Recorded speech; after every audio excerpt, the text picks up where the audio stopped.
Ola, que tal, señoras e señores? Moi boas noites, benvidos un día máis ás Pontes Oxe. Tempo, como sempre, aquí na televisión local para botarlle unha olla de actualidade municipal e que comezamos, neste caso, en clave plenaria. Porque esta mañá tivemos ata dúas sesións, unha de carácter ordinario e outra extraordinaria, en a que tamén se aproveitaba para dar lectura ao manifesto do Día Internacional da Muller. Intensa xornada política que tivemos esta mañá, que dúas sesións plenarias protagonizaban a xenda de equipo de goberno e oposición. A primeira, de carácter ordinario, servía para dar luz verde ao acordo de cooperación coa Deputación da Coruña para executar os traballos de instalación da rede de saneamento entre os lugares de Ocampo e o Petouto, en Ribadeume, un proxecto que supora a inversión de 48.065 euros e que se realizaría aproveitando as obras dunha nova fase do paseo peonil que vai executar o goberno provincial entre estes dous puntos da DP 1802. Tal e como apuntaba o concelleiro de Obras Roberto Rivera, xa se conta co respaldo dos veciños e veciñas afectados que cederon parte dos seus terreos para estes traballos que debe asumir o goberno municipal ao tratarse da dotación dun servizo novo que neste momento non existe. De aí que non sexa legal que a Deputación asuma o proxecto. A semade, durante a sesión, tamén se aprobaba un manifesto municipal para a conmemoración do Día Internacional da Muller. Así optouse polo texto xa publicado pola Federación Galega de Municipios e Provincias e o que tamén daban lectura as concelleiras Tania Pardo, Carmela Franco e María do Pico. A conmemoración do 8 de marzo, Día Internacional das Mulleres, permítenos lembrar, reivindicar e facer balance dos avances acadados. Unha data mundialmente rememorada na que a ONU, neste 2026, une a mulleres e nenas para exixir igualdade real de dereitos e unha xustiza para facer valer, exercer e desfrutar eses dereitos. No municipalismo galego, falar de igualdade significa falar de milleiros de mulleres implicadas ao longo dos anos que deixaron e deixan o mellor do seu talento e da súa capacidade ao servizo da veciñanza con responsabilidade, bo facer e rendición de contas. Un traballo cotiá que mantén en pé aos concellos e garante que os servizos públicos cheguen a todas as persoas. Dende a Federación Galega de Municipios e Provincias e o Concello das Pontes, queremos poñer o acento neste labor imprescindible e non sempre recoñecido das xestoras públicas. Mulleres que, dende os espazos de responsabilidade e tamén dende os equipos técnicos, sosteñen a administración local e participan nos procesos máis exixentes que afrontan hoxe os gobernos máis próximos á cidadanía. Dende Maruja Gómez, a primeira muller alcaldesa elixida democráticamente en Galicia no ano 1936, ata hoxe, moitas mulleres foron asumindo os bastóns de mando nos 313 concellos galegos. Outras como concelleiras e outras en labores de oposición, pero todas erguendo a bandeira do traballo colectivo e deixando o listón moi alto.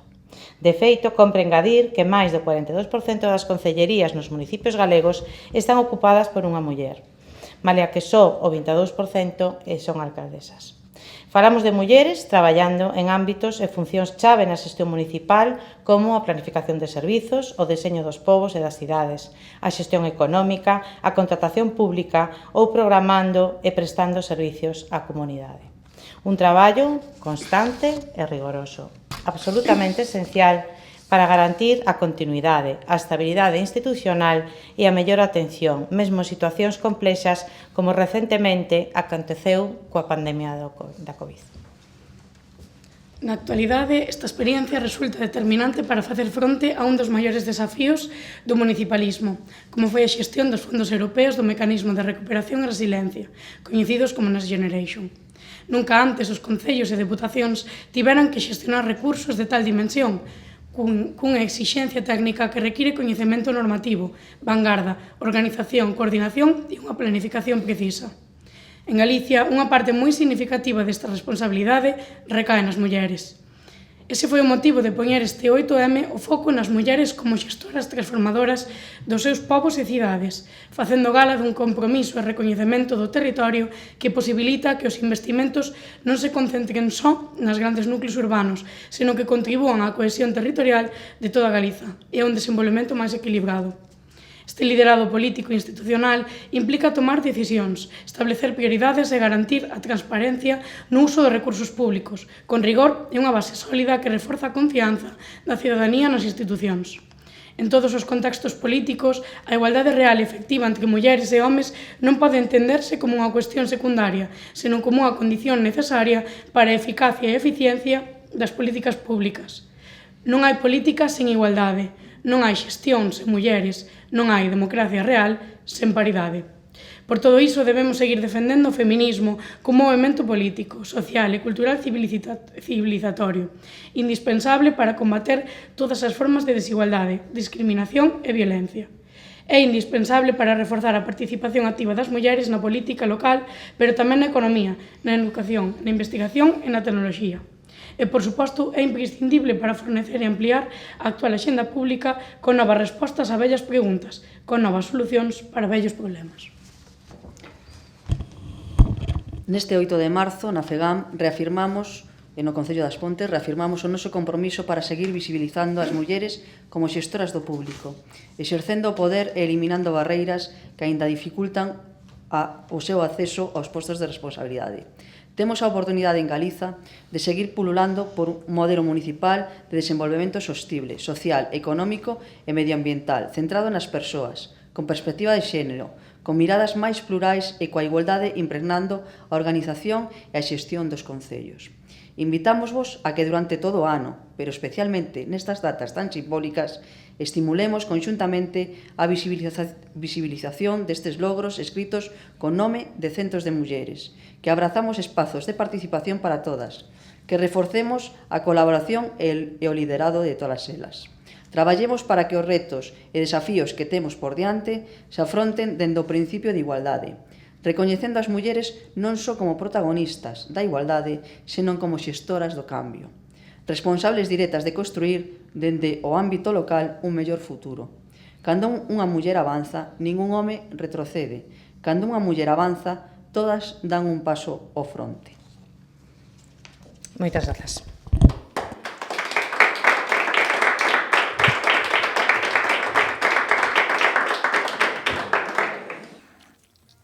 No capítulo de mocións, o Partido Popular presentou dous textos. O primeiro para prohibir o uso de burcas ou niqabs en espazos públicos e que non recibía o respaldo de PSOE e BNG. Para os primeiros, esta proposta dá lugar a un debate que non existe na nosa vila e que excede as competencias dun goberno municipal que non pode lexislar sobre o uso de vestimenta, unha explicación que tamén respaldaron dende o BNG. No tocante á segunda proposta da bancada popular, o obxectivo pasaba por defender os intereses do sector primario ante o novo acordo Mercosur para salvagardar o produto nacional e a posta en marcha de mecanismos que permitan controlar a chegada de mercadorías do outro lado do Atlántico que cumpran cos estándares de calidade europeos. Un texto que sí que sai adiante co respaldo de populares e socialistas, mentres que o BNG abstíñase ao respecto. Tras os rogos e preguntas arrincaba unha sesión de carácter extraordinario, en a que por petición do BNG se sometía a debate a participación do Concello das Pontes no desenvolvemento de almacenamento enerxético estacional público galego. Corporación en pleno respaldaba a proposta do Grupo Nacionalista para poñer en marcha un estudo de planificación de posibles aproveitamentos de enerxías renovables que se poden realizar na nosa vila. Dende a formación frontista, apuntaron que as Pontes se podería convertir nun referente de almacenamento térmico e de bombeo reversible, incluso podendo aproveitar instalacións como as de Endesa. En relación a este tema, o alcalde das Pontes daba conta da súa conformidade co debate, pero apuntaba que o Concello non pode decidir o que ten que facer a Endesa coas instalacións da central. Valentín González Formoso respaldaba ese estudo sobre as bondades do noso Concello como referencia enerxética de Galicia e apuntou que xa hai un acordo para que as Pontes conte cunha participación en proxectos como o de Magtel ou Reganosa e que teñen previsto instalar nas Pontes, o que se podería sumar tamén a presenza do Concello no proxecto de Ence. Finalmente, a proposta nacionalista lograba o respaldo unánime da Cámara. Seguimos con máis cousas porque precisamente as obras foron un dos eixos centrais desa convocatoria plenaria desta mesma mañá e tivemos a oportunidade de conversar co edil Roberto Rivera sobre distintos proxectos que se están facendo na vila. Un dos máis relevantes, a última fase da Avenida de Galicia. O casco urbano das Pontes está inmerso en hai uns anos nunha profunda remodelación non só estética, tamén nos seus servizos máis básicos. Proba disto temos a Praza do Carme, a de América, as rúas do casco histórico, a Avenida de Ferrol, os xardíns municipais e agora a arteria por excelencia, a Avenida de Galicia. De feito, tras varias semanas de parón polas vacacións do sector da construción durante o Nadal e as continuas borrascas que dende xaneiro e ata hai unha semana estiveron a pasar pola península, xa volven a estar en marcha os traballos da derradeira fase de servizos e pavimentos do vial máis concorrido da nosa vila. Iso sí, polo momento aínda quedan detalles como o pintado ou a colocación da señalización, polo que haberá que agardar para que o tráfico rodado volva a tomar esta zona. Sí que a de Avenida Galicia é, digamos que leva paralizada máis tempo, porque tamén coincideu, ni máis ni menos, en casi o remate inicial da obra en época navideña, as empresas se van de vacacións, aí sí que foi unha pena, porque houve unha pequena ventana de bon clima, pero en canto retomaron a actividade as empresas de construción, nos empezaron a vir este tren de borrascas e tuvemos esa obra paralizada. Insisto en agradecerlle aos veciños a paciencia e que agora, en breve, en uns días, estará posta en circulación. Non se abreu o tráfico porque tanto a empresa como a dirección de obra o plantexou así por temas, sobre todo, de garantías. Como se iba a facer a posteriori o marcado do aglomerado e todas estas operacións das que estamos falando, non nos daban unha garantía de que eso, se había un problema máis adiante, que non se pudiera achacar a que xa se había circulado encima desta rúa. É unha arteria principal, é moi significativa, é o que dices ti. Ao final, todos pasamos por ali 2-3 veces no día, no coche, porque vamos a desplazarnos a diferentes comercios e demás. Insisto en que foi unha molestia para todos, e que en breve, en uns días, estaremos xa con ese último tramo da arteria principal do casco urbán aberto.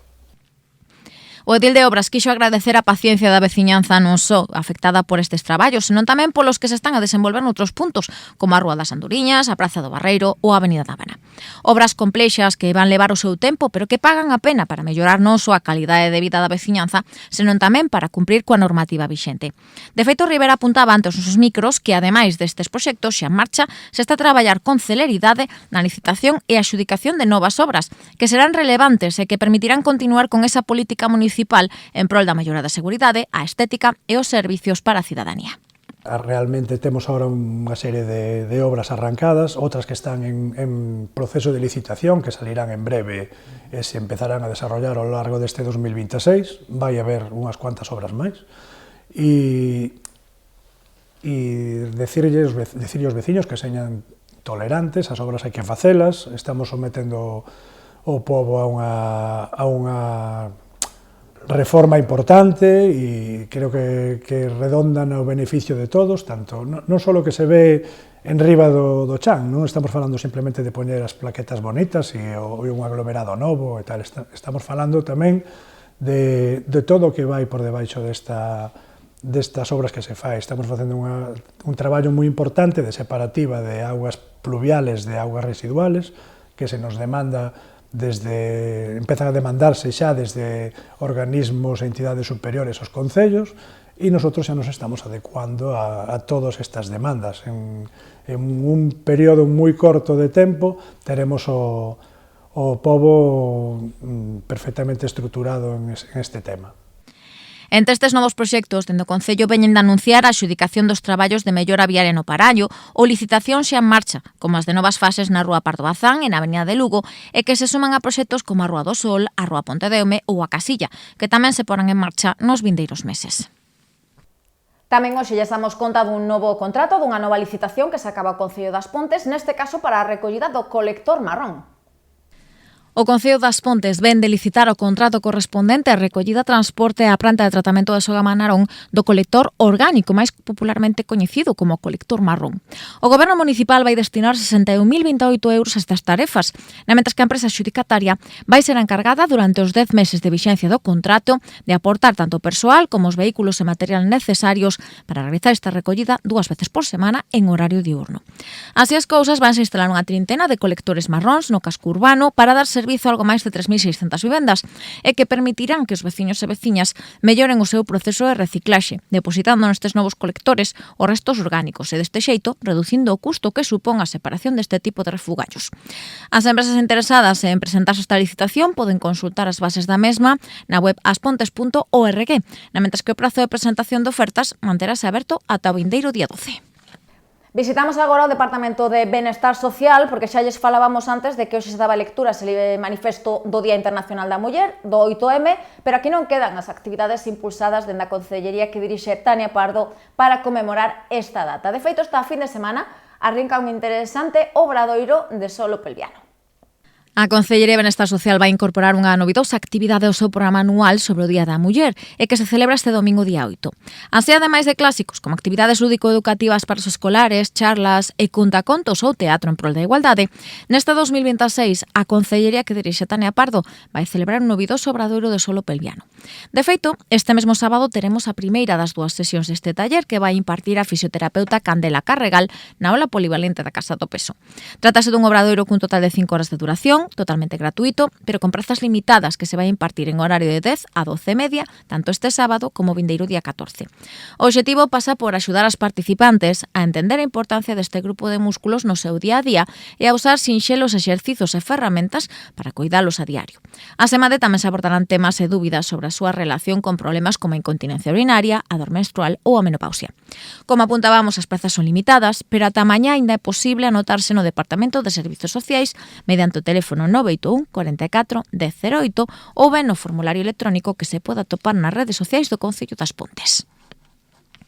Cambiamos de asunto porque onte estivo na nosa vila o secretario do Grupo Parlamentario de Vox no Congreso, José Manuel Figaredo, e que puido comprobar in situ como están a día de hoxe os traballos de desmantelamento da central de Endesa. O secretario xeral do Grupo Parlamentario de Vox tildou de suicidio industrial o desmantelamento da central térmica de Endesa. Foi durante unha visita a nosa vila na que José Manuel Figaredo cargou contra as políticas enerxéticas do Goberno Central, asegurando que o peche da planta das Pontes supón unha perda irreparable para a soberanía e a economía española. Figaredo, que estivo acompañado do exalcalde Aquilino Meizoso e simpatizantes da formación de ultradereita, visitou as inmediacións da central, a que calificou como unha maravilla da enxeñería española capaz de producir o 6% da enerxía eléctrica do país e criticou duramente o seu peche polo que tildou de dogma climatolóxico imposto dende Bruxelas. Entonces, eso de que sois pequeños, no sois pequeños. Sois muy grandes. Y aquí en As Pontes sois muy grandes para bien, en términos de esperanza, pero también sois muy grandes para mal, en términos del mal ejemplo.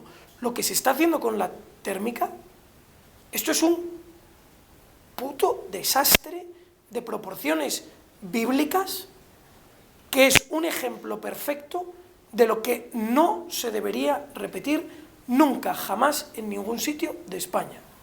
Coger una industria que funciona, renovada, eficiente, que tenía los filtros de los sulfuros, que además habían hecho los cambios en las calderas para, en vez de usar el lignito de aquí, usar parte importado para combinarlo y que tuviera menos emisiones de sulfúricos, que además tenía ya las cadenas de suministro a través del puerto, con los transportistas, una industria en perfecto funcionamiento, que era capaz de producir el 6% de la energía eléctrica de España, que se decida destruir de forma voluntaria, es parecido a la demolición de Palmira o de los Budas de Bamiyan que hicieron los talibanes. Figaredo tamén acusou ao Goberno municipal de poñerse de perfil e guardar silenzo pese a coñecer o impacto negativo para o municipio deste peche, unhas críticas que tamén estendeu á Xunta de Galicia. E agora ímonos ata o Instituto Moncho Valcarce, porque varios dos seus alumnos e alumnas están a participar nestes días no programa Incrústate, posto en marcha polo CICA, neste caso, para darlle a coñecer aos máis novos, os estudantes de secundaria e de bacharelato, en que consiste o traballo que se fai nos seus laboratorios. O Instituto Moncho Valcarce é un dos 9 centros educativos da provincia da Coruña que están a participar na 7ª edición do programa Incrústate, impulsado polo Centro Interdisciplinar de Química e Bioloxía CICA para despertar vocacións científicas entre alumnado de cuarto de secundaria, bacharelato e formación profesional. Onte mesmo tivo lugar a primeira das 3 xornadas que inclúe esta experiencia de inmersión real en laboratorio e onde cada participante vai traballar cun investigador ou investigadora do centro. Deste xeito o que se busca é que estes rapaces e rapazas coñezan de primeira man como se formula unha hipótese, como se deseña un experimento e que proceso se segue para analizar os resultados no ámbito da investigación científica. Ademais, os estudantes ponteses tamén están a participar neste encontro os institutos Rafael Puga, Instituto Monelo, Salvador de Madariaga, Rafael Dieste, os Maristas, o Cristo Rei e a EFBS da Coruña, o CPI San Sadurniño e o IES de Breamo de Pontedeume. Tras a estadía destes estudantes no CICA, estes rapaces e rapazas poderán presentar o traballo desenvolvido nun congreso científico que se vai celebrar o día 11 de abril na Domus da Coruña.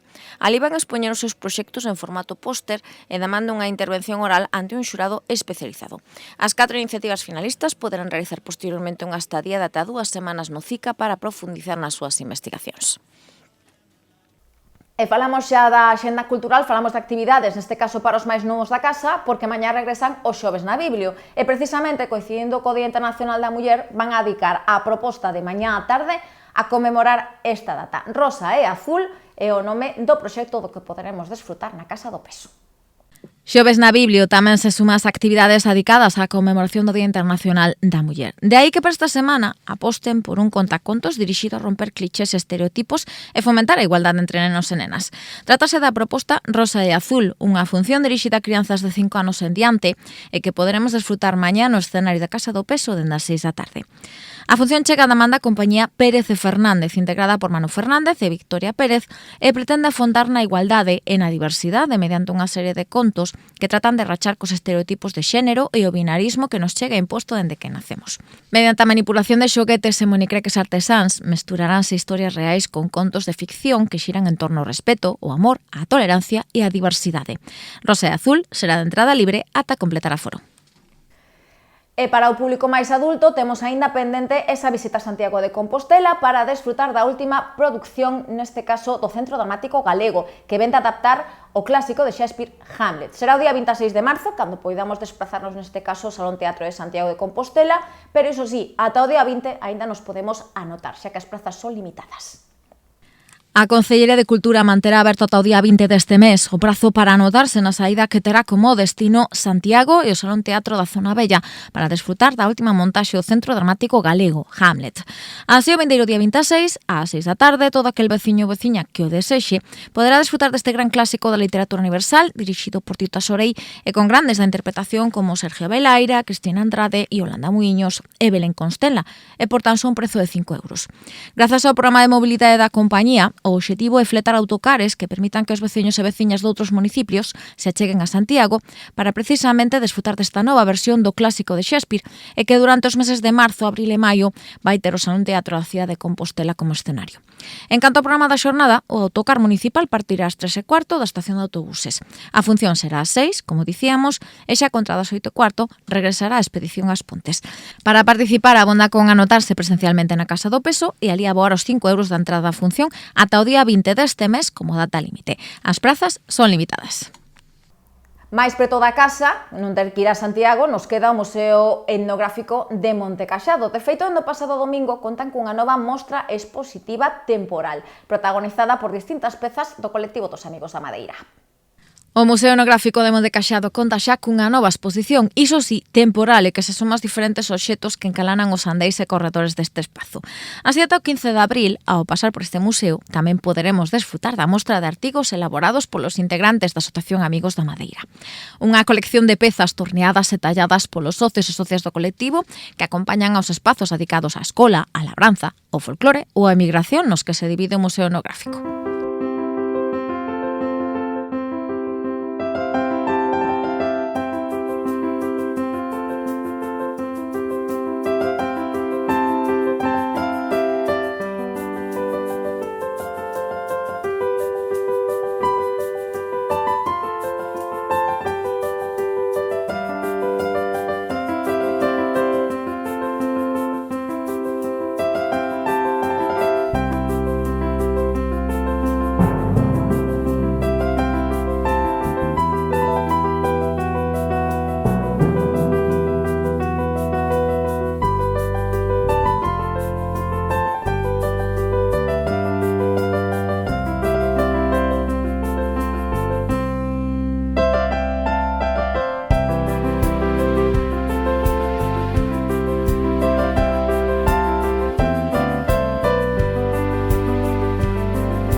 A exposición que abría as súas portas o pasado domingo pódese visitar gratuitamente nos horarios habituais do museo, de martes a venres, de 6 a 7:30 da tarde, e os domingos e festivos en horario de mañá, de 11:30 a 1.